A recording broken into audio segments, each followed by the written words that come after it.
Hi, I'm Stacy Miller. And I'm James Hogan, and this is the June 2024 edition of Western Wednesdays.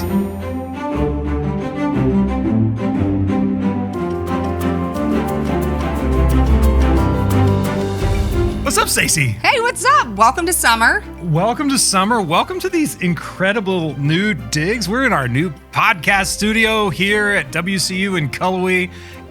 This place looks fantastic. Absolutely. We've got Flashy. these. Yeah, I know. It's like our podcast got better. Absolutely got better. We are the best. And I think it was just painting the walls and stuff like that. Welcome to the June edition. It's summertime. It's kind of quiet around this place. It's kind of quiet. There are parking spaces at HFR. That's right. Who knew? You could park, you can park anywhere. That's right. Not that you want to, but like you can park anywhere. And we've got some summer students here, but for the most part, we are just in summer mode here in the beautiful Cullowhee Valley. Stacy, I just want to start off by saying this is one of my favorite interviews that I think we've ever done. And I talked for like the first half of it. You did. Yeah. That's kind of a thing. That's a what? It's a thing. It's definitely a thing. Okay. And it's just what happens when we get behind these mics, I think. Well, our guest for this episode of Western Wednesdays, Randall Harris, who is a 2009 graduate and a 2011 graduate as well. Absolutely. Absolutely incredible guy. Yes. He is playing the drums with the band Need to Breathe. And before we even get into this interview, I just have to ask you, you had the chance to go down the road to Charlotte and like watch the kickoff concert. We sure did. That Need to Breathe put on for their summer tour. How was that experience? It was a great show, James. I mean, I've been a Need to Breathe fan for years. We talked about that. We'll talk about it a little bit in the interview, I think, but never been able to get to a show. And so it was exciting to take a caravan of catamounts up there. Sam and team doing their work, getting some good photos. This is your first show. That was my very first show of Need to Breathe. So it was very exciting. It was fun to see a catamount on stage really doing his thing up there. It was a big stage. It was a big stage. I didn't get to go, but you sent me some pictures. That's right. They had a big screen. They put Randall up on the big screen. They did. And what we won't talk about in the interview is they gave him the mic. Oh, really? Yeah. They gave him that's the right. mic, something I had not seen before. And so that was really exciting to see him go from, just drumming and in his element and doing his thing to then suddenly you hear his voice and it's like, oh, what? Wait, that's Randall. Dude can sing. It's pretty cool. Yeah, he did a great job. Did they play all your favorite songs? We missed one.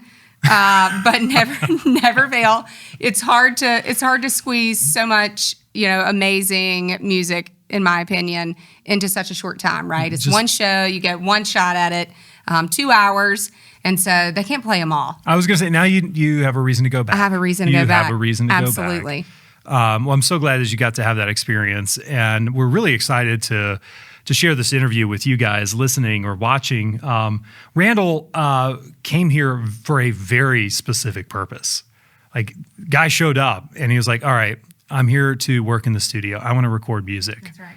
And as fast as he could get into a studio, that's what he did. Literally. And so he comes into like Bruce Fraser's office in the music department. Bruce is like, hey, slow down. Take your time. Right. You'll get there. Exactly. You'll get there. Some incredible relationships that he formed here on this campus. Right. It's really interesting to hear him talk about that. It's something that I definitely admire about him is his tenacity and his persistence to do what it took to find his way into that studio earlier than what they wanted to give him the keys to, and he figured it out. And to talk about, to hear him talk about what he learned by doing that. 100%. Some great stories ahead, and we're excited to share this interview with you. And when we come back on the other side of this interview, some really fun updates for what's happening here in alumni engagement at WCU. So let's get right to it. Randall Harris, welcome to Western Wednesdays. Welcome back to Cullowhee. Thank you. Yeah. It's incredibly exciting to have you here with us in this new studio space. And thanks for spending some time talking about your experience here at Western. Yeah, absolutely. I'm very happy to be here. Awesome.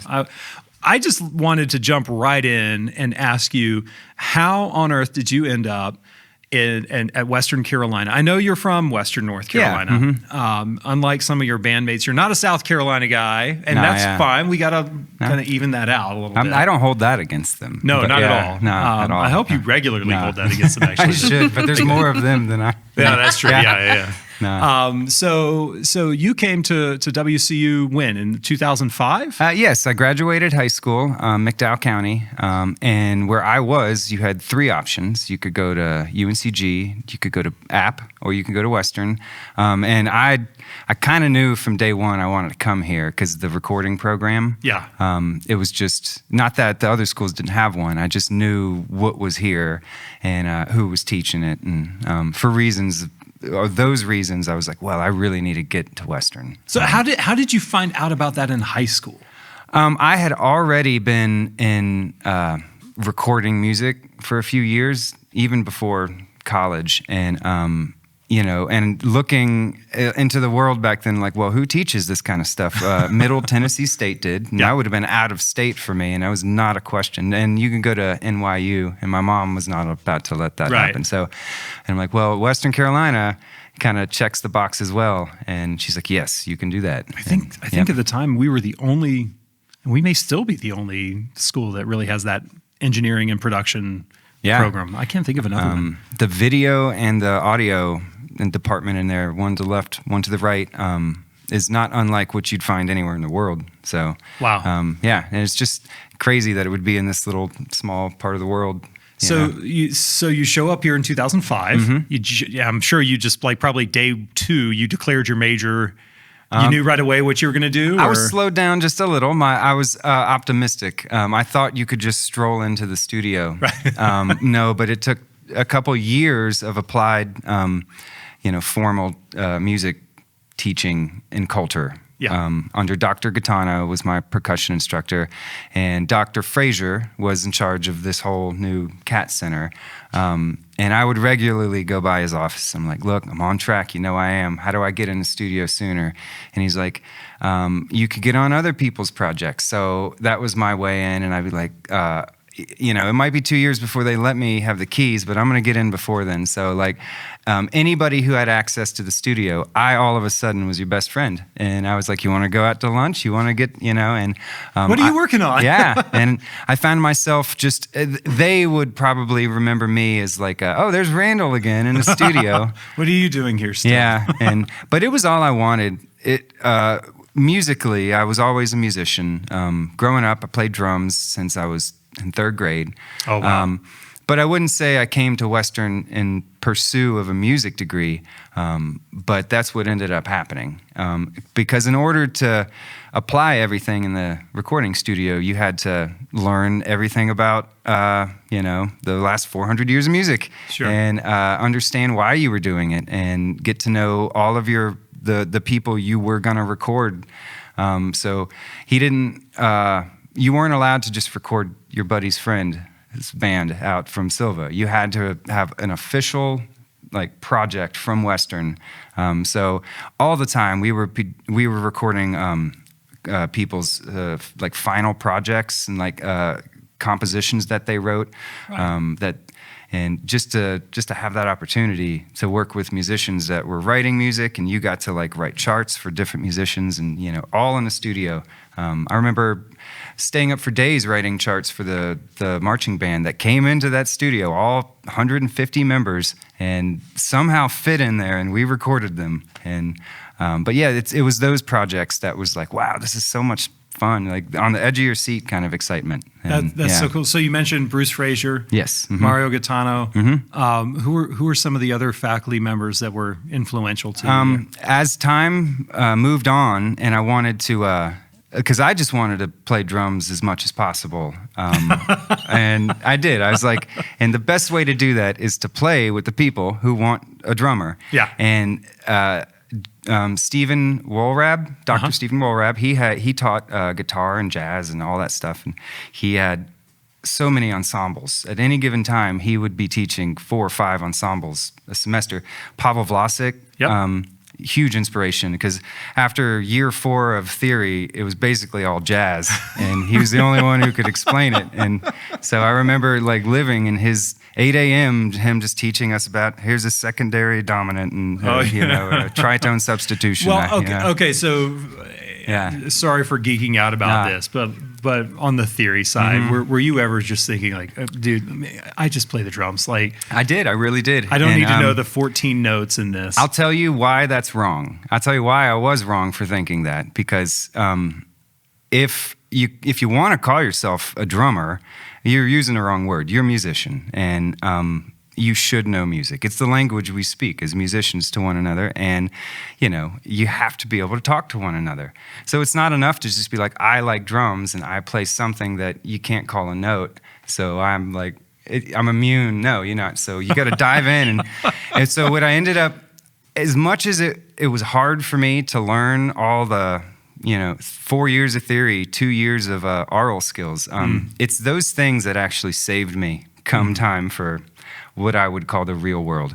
Because when you're trying to talk to someone you've never met before in a musical situation, you don't know what they know and they don't know what you know. And you sometimes you really got to use every trick in the book to, And so yeah, I'd say if I'm going to specifically say one thing, it's listening to music and being able to hear music. I know this isn't specifically for music, but as a drummer, it was really important for me to hear what the person I was going to be playing for was hearing, because they're not listening to drums like I am. They're listening to their guitar. Right. And so when they turn around and say something, hey, when I do this on guitar, I need you to do that with me. Well, if I couldn't speak the language, I wouldn't know what he just said. And so it was all for good. And I'm glad they drilled it into me.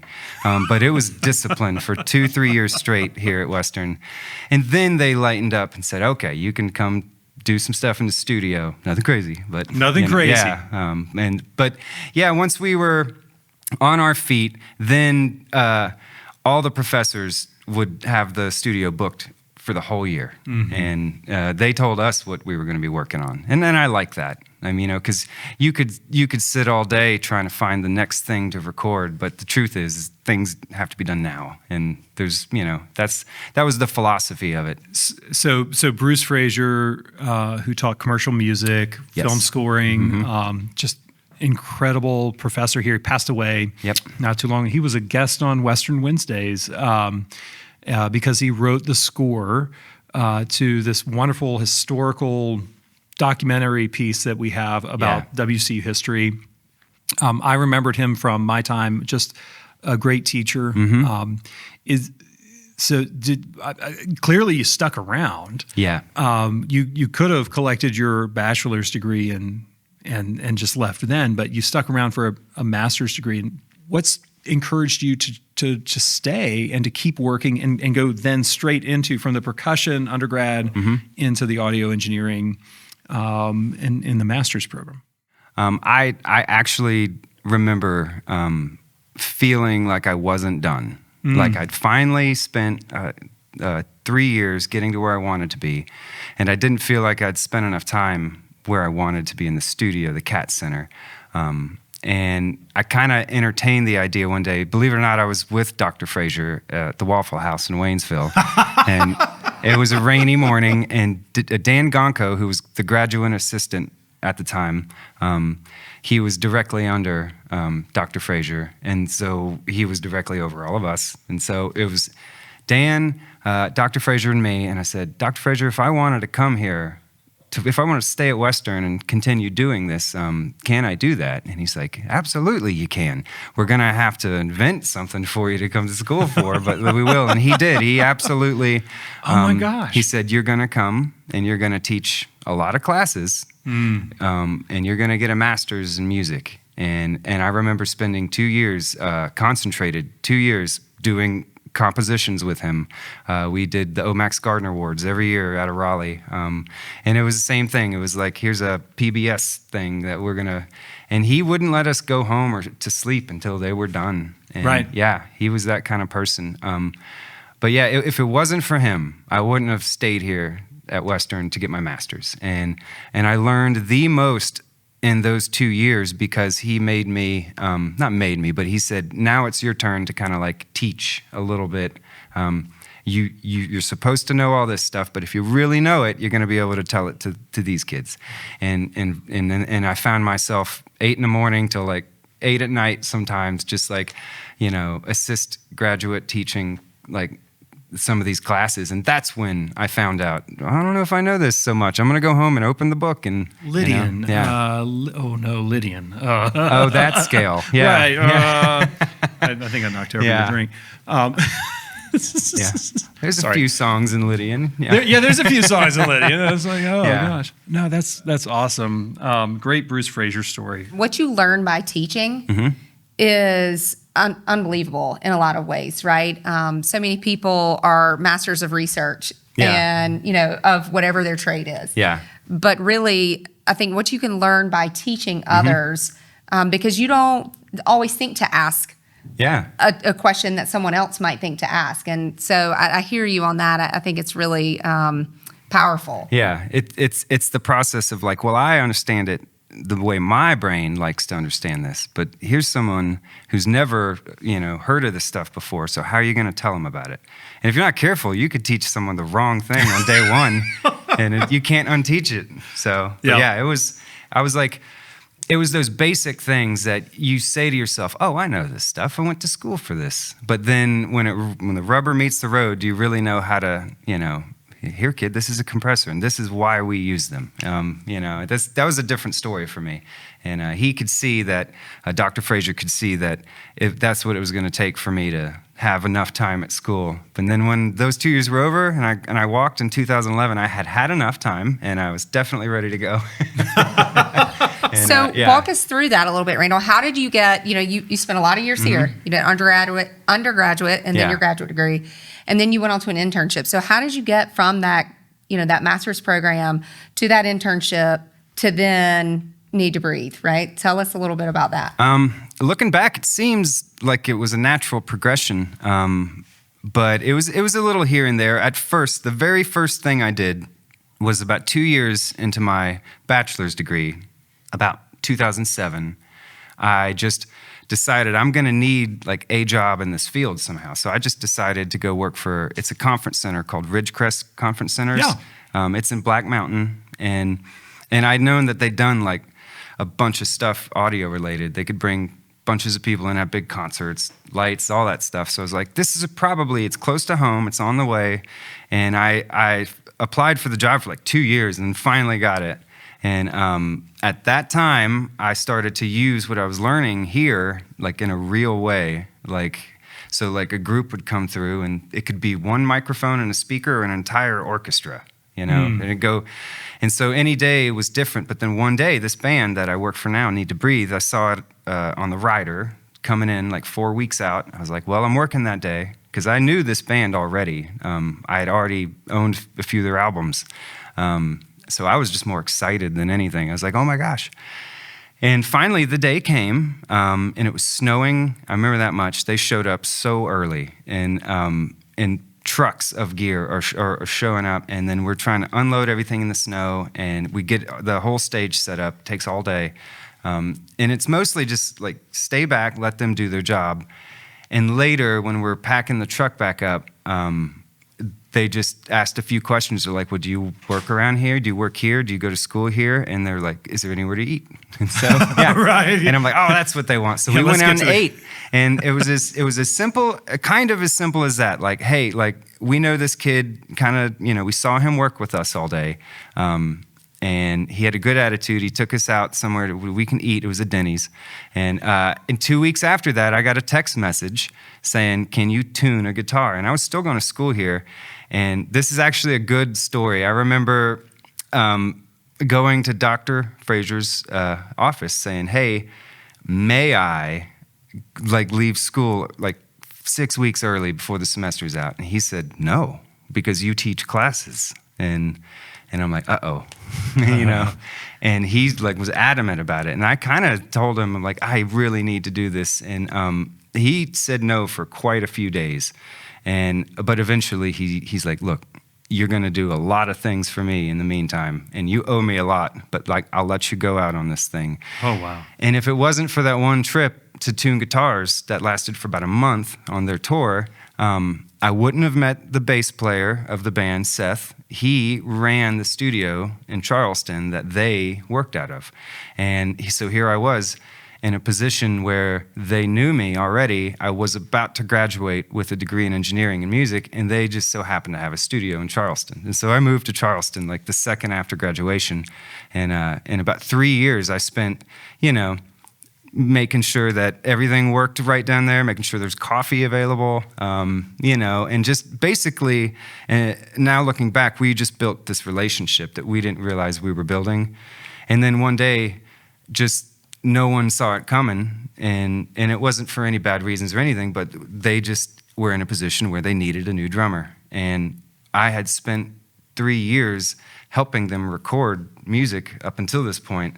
So I was well aware of the music that Joe was on. So Joe Stillwell was a huge influence to me. So like that was a big deal for me, was this weird kind of season where he kind of stepped away and they needed someone to play those parts. And it wasn't like, come show your drumming skills off. It was, hey, we already have these songs, these albums. We already, they're the way they need to be. We just need someone to play the parts. Just play that part, please. play this part. And I was like, I think I know what this means. And I really did, I wanted to like do it so much justice. Of like, so I think I played the parts the same for 2 years straight, no changing whatsoever, until they're like, you could do something else, if you wanted to. And yeah, it took quite a few years for me to kind of become more of like a, I was more of like, I call it wearing hats. Like, hey, what kind of hat do we need to wear today? And that was just we need you to play drums for a while hat. So yeah, that's in a nutshell. And that's kind of how it was. I was in school 1 year. The next 2 years, I was working in a studio, and then I found myself on the road with this band. So, is there anything that you can recall, any of your experiences at Western that you feel set you up for that, prepared you for that, or influenced you? Earlier I was talking about how just talking to musicians is something I learned to do here at Western. And before Western, I didn't, because I just played in my bedroom by myself or with a few of my friends. But when you get here, you all of a sudden know 100 musicians, and they're great. They're fantastic because they're here wanting to get better. And when you're around that kind of atmosphere, it's really inspiring, one. And then you learn, it's not just about, I play drums with this guy, or he's in my band. It's everyone plays for everybody because we're all in this kind of together as musicians. And I learned how to be like hey, hang out and do this jam with us. Hey, come to the thing Friday night, the blues gig, or there's a jazz thing I'm doing up in Coulter. So one day you'd be playing a jazz gig, and Wednesday you'd be doing a blues gig, and Friday you would be doing a rehearsal for a recital in the FPAC. And so like, I'd say is like just being able to pivot and swivel on any given day for 4 or 5 years, doing that straight set me up for what I call a whirlwind of things, but it felt pretty natural when it was happening. And looking at it backwards, though, I could see why like it could have been easy to like, I could have panicked, I guess, but I really just tried to keep my head down. I was surrounded by a lot of family that had been seeing me do this for 15 years already. So this was a normal kind of, they're like, oh, Randall's just doing the next thing in his life. And yeah, so I was really, like I said, my wife and kids are here with me today, and she's been with me since high school. So she's seen this whole thing happen. And she would always tell me like, you're fine, you're good. Just, wake up. You got to be there on time. That's, the big fundamentals, Right. That is awesome. Yeah.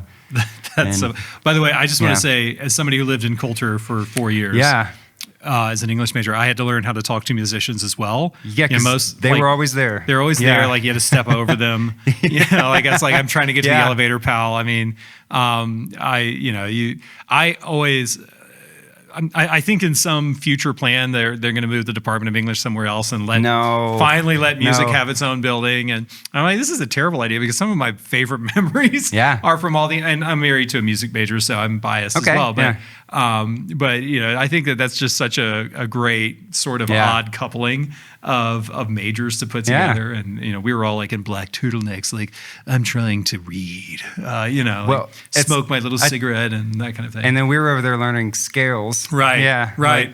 No, I know. I remember I have this great memory of Coulter where it's I think exam week, and I'm trying to get up to the 4th floor and I punch the elevator button, and then very, very quietly at first you hear. Yep. Not quite. And it's somebody in the elevator with a music stand and a French horn. It's like, oh, hey, Louise. She's like, hey. Yeah. And then you get in, and then you play the scale going up to the 4th floor, and then you get off, and she goes back down. And that was normal, though. That was very normal. I remember left music, right for English. Right, that's exactly it. Oh my gosh. So Randall, you tell this story. Sam shared with us a YouTube video you recorded like 10 years ago, back when you were on campus, and essentially it's welcome to the band. Yeah. We're gonna go play a gig now. Here's the golf cart. We're at Disney World. Yep. And you're like riding under the Magic Kingdom, and you're thinking, oh, this is gonna be fun, maybe a small amphitheater or something. You bloop, and here's 20,000 people. Yes. And it's here's your drumsticks, and the kit's over there. Yep. So all of a sudden, welcome to the new gig. Yes. And the idea of being a rock star. So many people have this idea of what that is and what it must feel like to walk out onto a stage in the dark. Yeah. And then to make a noise that fills a stadium or just a giant theater or room, and to feel the pulse and feel the crowd with you. What is that like from where you sit? What's it like the first time? Yeah. And then the 50th time and the 100th time when it's what is that day in the life of Randall like rock and roll star Randall? What is that like for you? What was it then and was it now? It was almost as nerve-wracking as you can imagine. I remember that day specifically. And it was best they didn't tell me how many people that was going to be there. But that feeling I remember was the same feeling I got in 6th grade walking out to do the talent show. The creaky floor of the old amphitheater, and like everyone's like looking and coughing, and it's those same nerves are there. And you just, I remember then, as I do now, it's like, why am I here? What are we doing? As long as those questions can be answered, are you with the people you're supposed to be with? All these questions get answered, then you're going to have a good show.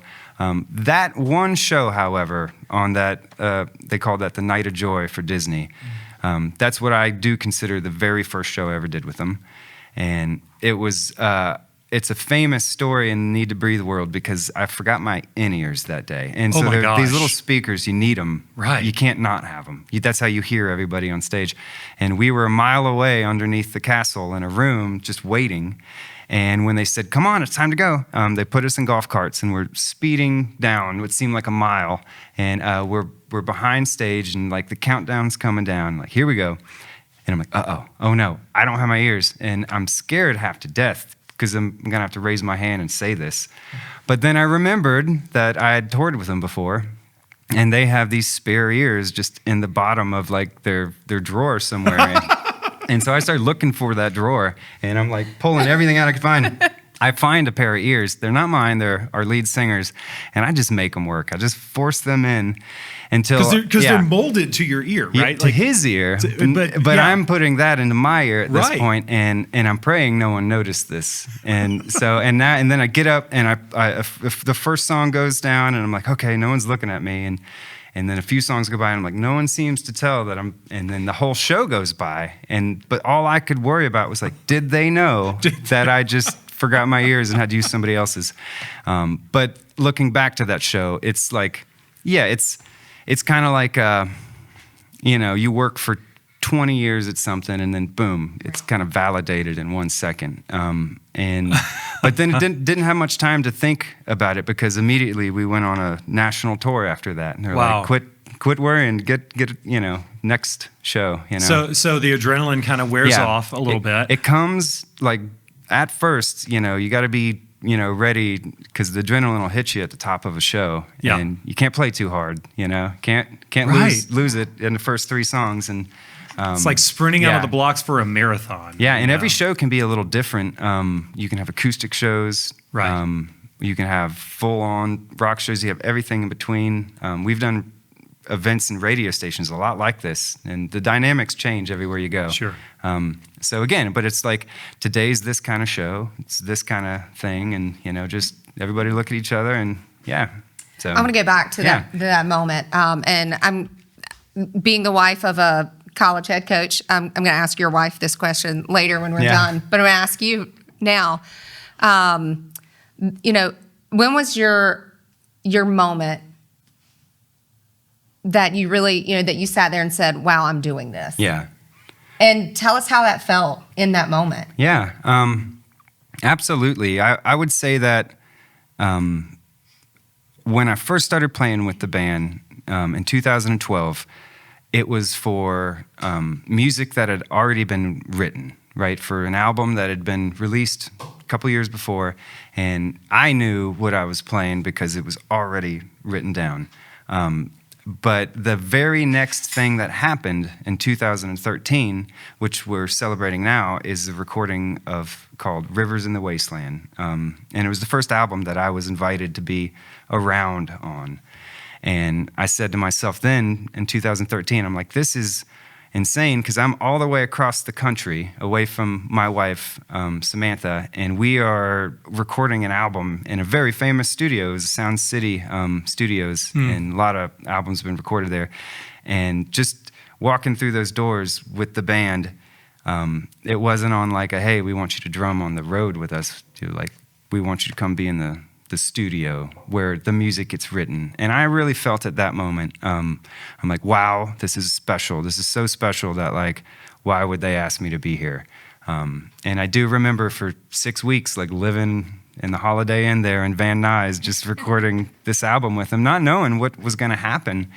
And then after that, you learn the process of, how to promote an album, and it's months and months and months of radio stations and touring and stuff like that. And then you do a massive tour, and then 2 years you hope to tour an album for. And they taught me everything and from that point. But it wasn't until we were recording Rivers in the Wasteland that I was like, oh, wow, I'm really starting to look under the hood with this. You're part of the creative Yeah, process yeah. at that point. Yeah. Mm-hmm.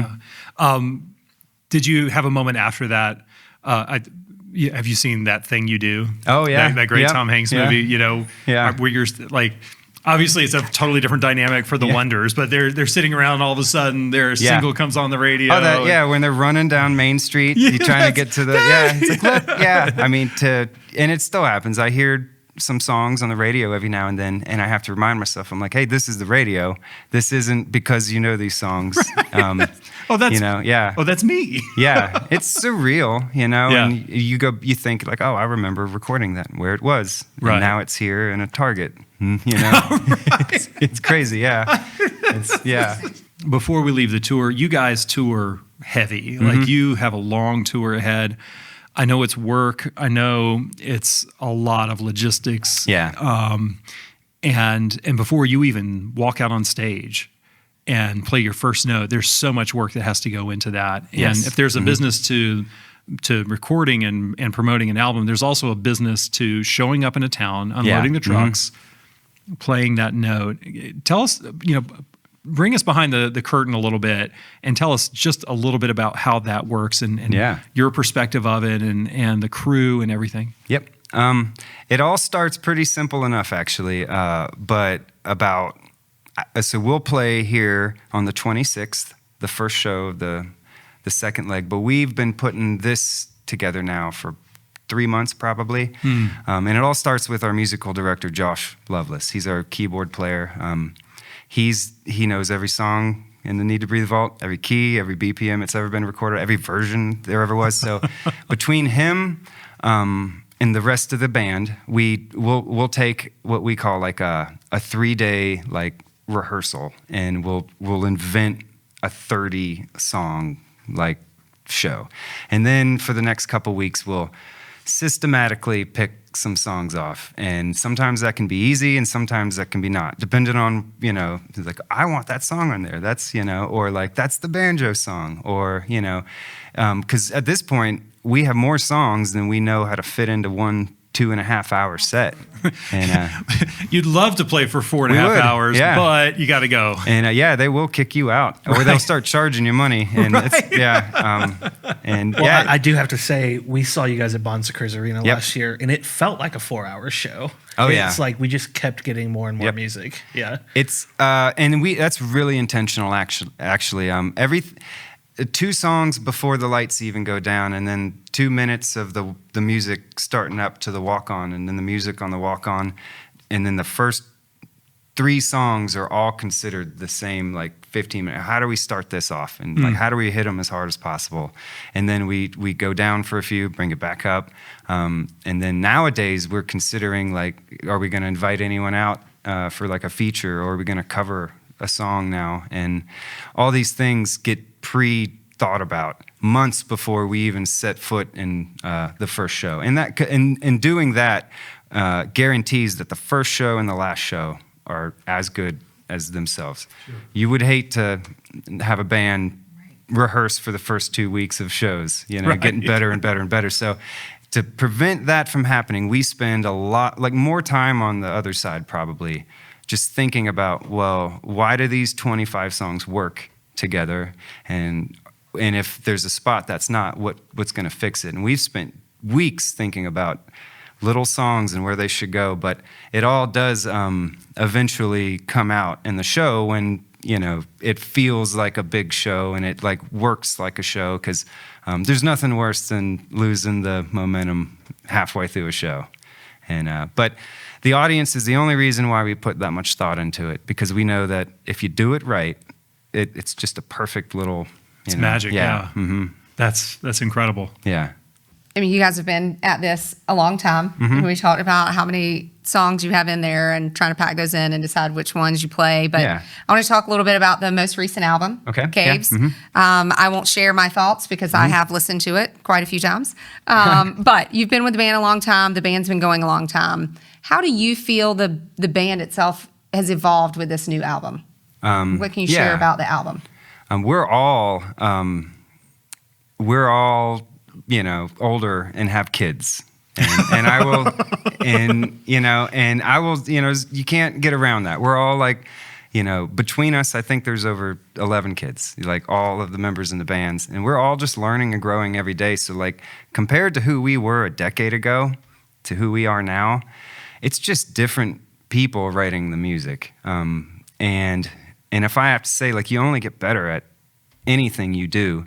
So I've only watched everyone in this band get better at writing songs, get better at writing lyrics. Bear has a tremendous gift of translating like real life into like words, and he never ceases. Like every day he has an idea, and then he can bounce that off of us, and then we all go to work, and you know whatever he bounces to us, we'll bounce back, and like that's usually how a song can get started. And then before you know it, you find yourself in these situations where you're in a studio recording the new 6 songs for the new album.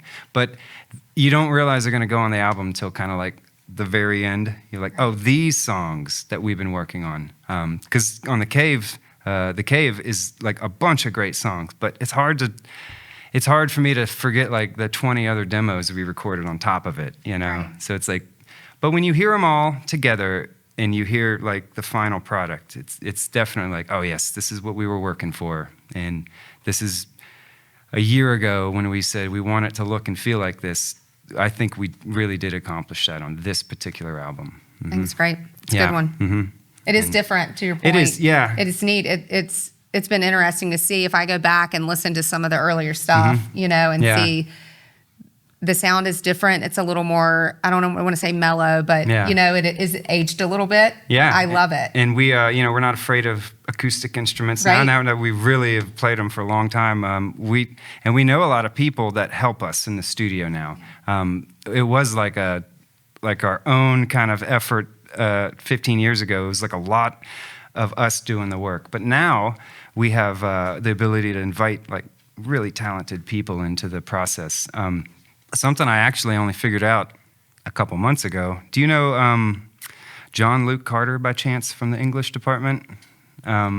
He would have graduated about 8-9 years ago, but he goes by another name, Mokita now. Okay. And he co-wrote 4 of the songs off this new album. No And kidding? Yes, he is composer and co-writer. Sam, put that on the list of... That's just another. So like and we never even knew it. I just woke up one day on the tour bus and he's just out there on the bus. and I'm like, hey, Randall. did you go to Western? And I'm like, I did go to Western. And I'm like, what did you do? And he's like, I was an English major in culture and I moved to Nashville. right. Yeah, so I was They going to do bring that up. everything but Yeah. English. Yeah. Yeah. So like, but yeah, he's a wonderful guy, and he's just one example of there's a lot of good co-writers off this album, and it used to be that we would try to do everything on our own, right? Because we can, right? We can record it on our own, we'll write it on our own, but the older you get, the more seasoned, I should say, the more you trust other people who do it better or help in a certain way you bring them in. So like a lot of these songs have like help with the writing and the co-writes. And when it comes to the producing, we've had a couple different producers and we tried different studios, just trying to get the best product, I think. And like we're more willing to go extra miles these days to get an album, I think. So I know that your personnel lineup has changed a little bit. You talked about Joshua Lovelace being your kind of music director. Mm-hmm. Are you like the studio guy? Like we know Randall can help us figure out how to make this really sound great. I am a studio guy. I wish I could call myself the only one, but our bass player Seth is still. You said he ran the studio. If I had to be honest, he taught me almost as much as almost anyone, just by virtue of like I had to get it done with him. Yeah. Is that a unique kind of thing in the industry where you have a musician who also knows the technical side of it? It happened in the last 20 years. I call it like the laptop question because when I got to college, the question was like, hey, you can have a laptop and you can have recording software on it, but I didn't know many musicians who like prescribed to that idea. Like, when are you gonna have a laptop on stage? This is rock and roll. Why do you need a laptop? The truth is that I don't know if you can be a musician nowadays without a copy of Logic or Pro Tools or some kind of recording software on some kind of little thing, because that's how most people work.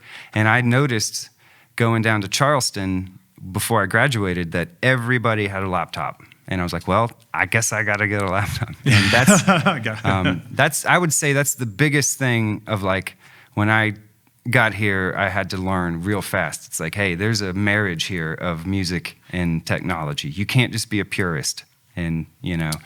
And I guess it's not that different from 50 years ago when you would have a 4-track tape recorder and you would sit in your garage and make it happen. But it does seem to be a particular just commercial advantage. Yeah. Something's going to happen where you need to record yourself. Right. You don't have time to go call up the guy and And in particular, like during COVID, you had bands that were physically separated, but they were in their home studios and laying down tracks and sending them to each other because it's all digital and you can all send it to each other. And people made albums that way. Yeah, right? and I don't think we're going to go backwards either, because when you realize something's possible, and it is true, you can have a song written in one studio and emailed a minute later to another part of the world, and have different musicians all over the globe, working on one song. And, when I started recording, you had to put a hard drive in the mail and ship it if you wanted to work with someone. I mean, we talked a little bit, Randall, about faculty members, people you worked with, who influenced you. But let's talk specifically the drumming world. Okay. Are there any drummers, I'm looking at your little boys and I'm thinking, at that age, you started drumming in the 3rd grade, you said. So there had to be somebody that you were watching to catch that bug. Would you name some of the drummers that you were just in awe of or that you watched and you studied along the way? Yeah, I'll say the first couple years was my dad would help me. He'd give me suggestions of what I should be playing drums to. And his suggestions was all the classic rock. So that was all it's all he owned, it's all he would play. And so all I really remember at first was just listening to like all the old Tom Petty songs. Bad Company. I remember all the Led Zeppelin stuff. He didn't like the Beatles as much as you'd think. So I had to dive into them later, but Rolling Stones. So by the time I even realized I liked drums, I had already I'd been indoctrinated into this kind of like, here's good old rock drums. And the first time I knew I was going to play drums was to this AC/DC video, Thunderstruck. Oh. And if you watch the video, it's kind of over the top, but it starts out from the drummer's perspective, and then he shows the sticks, or they show the hits, and I'm like, and my mind like hurt. I was like, this is what I have to do from here on out. And I remember going outside, finding sticks in the woods that were straight enough and playing on my dad's seats until I broke them. And I forced him to buy me a drum set. And when I started playing drums with a real drum set, you had one country station on the radio. So it was classic country. But then the first drummer that I gravitated to was Carter Beauford from Dave Matthews Band. Mm-hmm. And not because of the jammy music. It was just, he was just a force behind the drums. And I didn't care what the rest of the band sounded like. I just wanted to, like, everything he played, I wanted to emulate. But he was a left-handed drummer playing in a right-handed world. So when I watched him on TV backwards, it got confusing. So, and then I'd say a genre happened around 2000. And I got into, like, what you'd call punk rock music, right? And as a drummer, that shouldn't be too surprising to anyone. But your usual drummers like Travis Barker from Blink-182 was just the most insane drummer of all time back then. So I tried to emulate him as much as possible. And before I knew it, I ended up in college. And so I listened to most every song I could listen to and played to like the radio, to the pop music, to the country, to my dad's old rock and roll. And then the two drummers I liked the most are Carter Beauford, Travis Barker.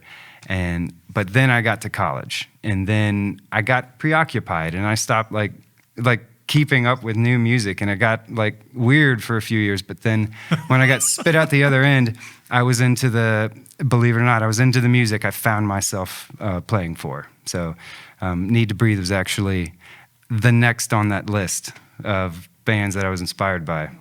So I don't think Dr. Gaetano was a Blink-182. No, he wouldn't have. It's not as academic. No, but I don't think so. You see, they're not reading the kind of music that Dr. Gaetano would have us read. No, yeah, no, they weren't. I remember recording his.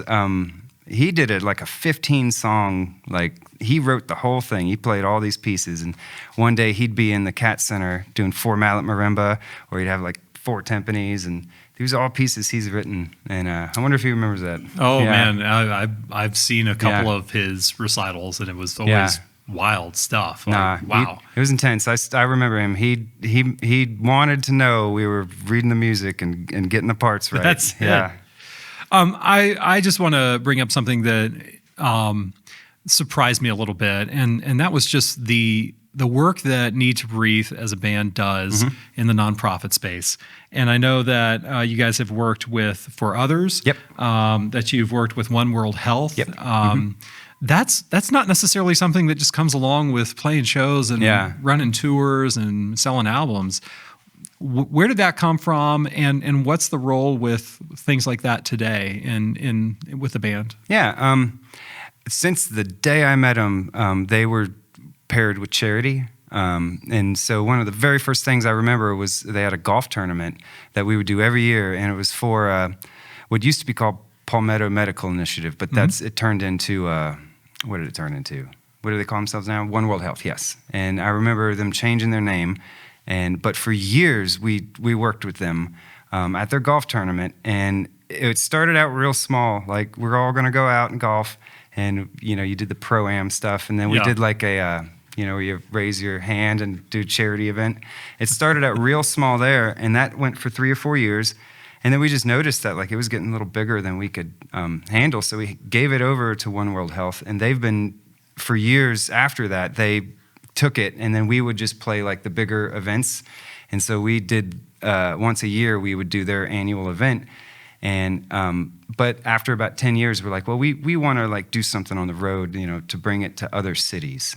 So that's where Four Others came in, and it was I can't remember exactly how we got tied up with them, but the idea was that like, you know, in every town there's foster kids that absolutely need help, and we're going to every town, so why not try to come up with a system to help out the towns and raise money where they are, where it needs to be. So Four Others was that, and we've done it now for I think 3-4 tours now, and it's just as simple as just asking the audience, and we don't spend too much time doing it. We just give them an opportunity to give back to their own community. And just opening that door, we found kind of like letting people do that. They do it all by themselves. And we've been blessed to be like partnered with it, but I feel like it's something that has its own traction. And I think it's unique. I mean, I go to plenty of concerts, and I don't, you know, ever see things like that. Maybe like U2, like Bono would come up. Tonight we're gonna raise money for this, but like, you know, but that's Bono. Like that's different, right? Like, but I think it's such a cool thing to do because you're bringing something very localized to people's attention. Yeah, and really taking advantage of the platform that you have. Yeah, and we have a window to do what we're doing, you know. And Bear always says this, like we know what we're doing here, but we would like to do something that might last longer than we would, you know. And like here's our opportunity to try to invest into something that might live on a lot longer than a band, you know. So I think that's our initial effort in wanting to do that, and we'll do it again here on this tour. So, yeah, that's great. You know, for everybody watching that knows Need to Breathe, that has listened, you know, for all the time, I got to know, what's your favorite Need to Breathe original? Original? Yep. I would normally say Washed by the Water, but in this particular instance, I'm going to say the very first song off of Rivers in the Wasteland, which is Wasteland. It's like 4 minutes of not a lot. It's just singing and acoustic guitar. But at the end, it was it just everything kind of explodes. There's a bunch of drums, a bunch of like orchestration and stuff. And I remember for a couple weeks, the song had only existed as a guitar and a vocal. And we were in Van Nuys recording at Sound City, and they had all these things in the back, like a full set of bells, like full set of timpani, like marimbas. And I was like, that looks oddly enough like everything I just graduated doing. And, you know, they're just sitting there, no one's touching them. I know this. And I kind of like metaphorically tugged on their shirt. I'm like, will you let me go out there and like do a bunch of stuff out there? And I did. And I took my laptop that had a copy of Pro Tools on it, and I borrowed an interface and a microphone, and I went out and recorded all these little parts. And then we took them back in. And I was fully expecting them to say, that's really nice. But we're not going to use it. Yeah. We're going to move on. But no kidding, it all stayed. And I was like, oh my gosh, that's how it can happen. Like, oh my goodness. You can be in a moment and have an idea, and you can attach to something, and it can just be done and live on. And I just thought it was the coolest feeling in the world to have seen a song like go from just bare bones to like a complete orchestrated thing. And they thought, you know, to put it as the first song of the album. So it was like very like special moment for me, because I joined them. It's the first album I ever was on ever with anyone. And here's the first song, and it's like, I got a chance to be all over it. I even got to mix it a little bit. So yeah, I was like, so everything I'd ever done in school, like in one song almost. Do you think like afterward they're like, that new drummer plays marimba? Yeah. I wonder why they never asked me to play marimba again on this. No. Do you still do any mixing, or? I do. I work for a lot of people here and there.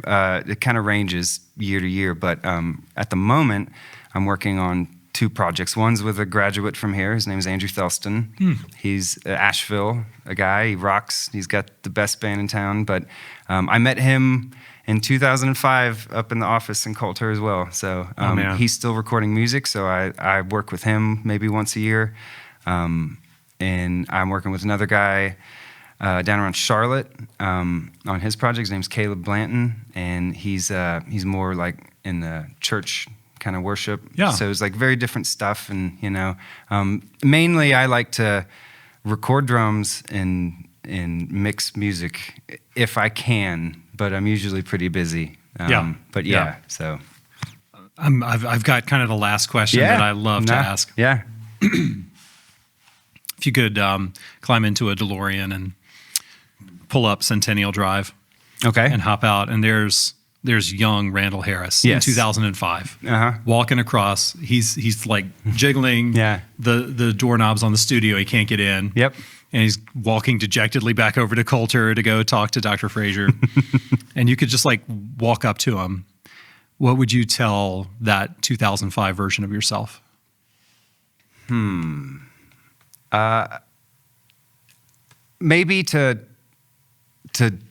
I took it serious, like school, like so serious that I didn't take time to stop and I don't know how to say it. Like, I wish I would have like hung out with my friends a little more, maybe gone to lunch a few more times with some of these people, because believe it or not, as soon as it starts, as it ends almost just as fast, and everybody goes in their own directions, and they're almost going so fast that they won't slow down again. So like I do miss it's almost like the peace. It doesn't feel peaceful at the time you're going to college, but there's like a kind of like a peacefulness that you and your friends and your peers and stuff that you really need to stop and enjoy. So I wish I would have been pulled my head up just a bit and take a look around a little more, but I was too busy in the studio. Yeah, that's right. You had your headphones on, the door closed, and running through Pro Tools. Yeah. Oh my gosh, Randall Harris, thank you so much for this time. Thanks for coming back to campus. Absolutely appreciate it. And thanks for joining us here on Western Wednesdays. Yes, absolutely. Stacey, I don't know about you. I never imagined there was that much behind like being a rock and roll star. It's such a crazy story, right? Oh my gosh. I mean, to hear kind of how all of the puzzle pieces just fell into place. Yes, and we talked about that. So that's kind of a theme this year. Like all these people who are in the right place at the right time. I mean, Randall Harris comes to Western. He gets connected with Bruce Frazier. They have that meeting in the Waffle House. He's like, I want to get a master's degree. And they're like, okay, well, I mean, we'll have to make something up. Figure something out. And that's not to say that luck just found him, right? I mean, he definitely is, as he talks about and he shares, he put in the work and he did the things that, that needed to be done. But he set himself up to be in those places for those moments. Yeah, he was there in Black Mountain. He was there. He knew the stuff. He was ready to go. And then also I love this, like, Dr. Frazier, I need to cut my semester short and do this. I need to do this opera. And he's like, nope. But he kept persisting at it. Yeah, it was very, very cool. Well, I hope you guys enjoyed that as much as we did. And you did too. I know you did. This was a lot of fun for you. From start to finish, it was very enjoyable. And how about he forgets his ears? That's right. First show ever and he forgets his ears? Oh my gosh. That guy. Yes, that was good. Was it different for you going to a concert? Like, I mean, I know that when you were like in the crowd, were you like watching and thinking like, I know that guy? It was pretty. Randall? Yes, for sure. And it was really interesting because it's the first time I've gone to a show and been in that situation, right? So I found myself not watching the entire show and watching Randall drum, right? Because that's who we were there to see. And, everything else was great. But now that you knew the backstory and you heard his Western story and you had an opportunity to do that and know those pieces of that puzzle for him and of his journey, it was hard not to just focus on him. And while we were there at the show, he had a piece at one point when he sang Seven Nations Army, and we all screamed and got excited. And come to find out, the people in front of us, the stepfather was a Western alum. Oh, no kidding. And so it was just fun. It was fun. They turned around. You must know him. We were like, yes. actually, we do know him. And so telling them, why we were there, oh, well, he went to Western. That's my stepdad. So it was neat. That. It was a great moment. That is so great. The WCU Mafia is out there, right? There's Catamounts everywhere you go. Catamount Nation. That's so cool. Coming in strong. Oh, my goodness. Stacey, we've got some cool stuff coming down the pike, don't we? It's like a month and a half away from Purple and Gold Alumni Weekend. Yes. That's July 26th. July 26th to 28th. We've got 8 weeks really packed in of fun stuff going on. I think we're in a lot of different areas for the next 8 weeks. Really kind of maximizing the summer, right? And getting ready for the next fall. It's going to be an exciting academic year next year, but we're not done. No. The academic year is over, but we have a lot ahead. I love how people will ask people like us, like, what do you do? The summer must be very quiet. Do you even work over the summer? Or is that just you like take naps or whatever it is? No, we're very busy. We got June, we're at the Hickory Crawdads. That's coming out like right now. That's right. And then we've also got another game with the Asheville Tourists. The last time we did this, it was a huge, huge success. We had a ton of people came out. Right at 200 people. Yeah, a ton of people. So last time. WCU Night with the Asheville Tourists, that's on August 9th. Hickory Crawdads that you mentioned will be on June 6th. That's really exciting, something we haven't done in Hickory certainly for a very long time. Yeah. So really excited to get there and get our Hickory area Catamounts out and network with them a little bit. And I believe if you're listening to this, it's probably coming out on June 5th. So this is tomorrow, like maybe a little bit late to register for that thing. And if you save your Western Wednesdays podcast for later on in the month, you might have missed it. But if you're in the Hickory area, show up tomorrow night. That's right. Show up, we'll figure it out, right? Absolutely. July 26th, Purple and Gold, though. Huge weekend. Big weekend. Lots of stuff going on that weekend. The full schedule is online. Some of the things I think we are most excited about is our networking brunch, which is kind of a new thing that we've brought to that event. We're excited to have Catamounts of all ages, of all backgrounds, really network. And share their Western stories together. I'm very excited about the Greek games. It's going to be fun. I loved in one of the invitations that you put out, it was like, bring your athletic, talents, whatever remains of them. Whatever may be there.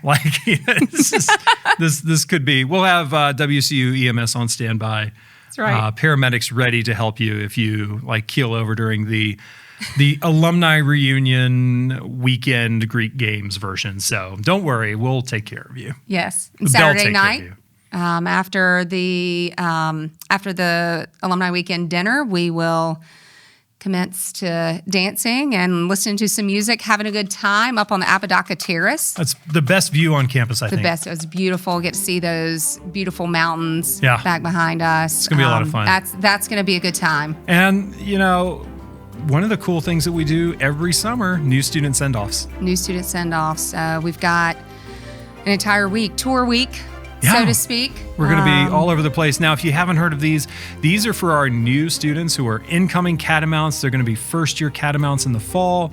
Freshmen or transfer. Yeah, and we bring them all together. We bring these cats together and introduce them to the WCU family and teach them the fight song and the alma mater and all that kind of fun stuff. It's all about the Western way. That's right. Alum from day one. That's right. Good stuff. Well, you've done it again. We've done it again. We've done it again. That's right. What a heck of an episode. Thanks again for joining us. We'll be back with another great episode next month. And until then, go Cats.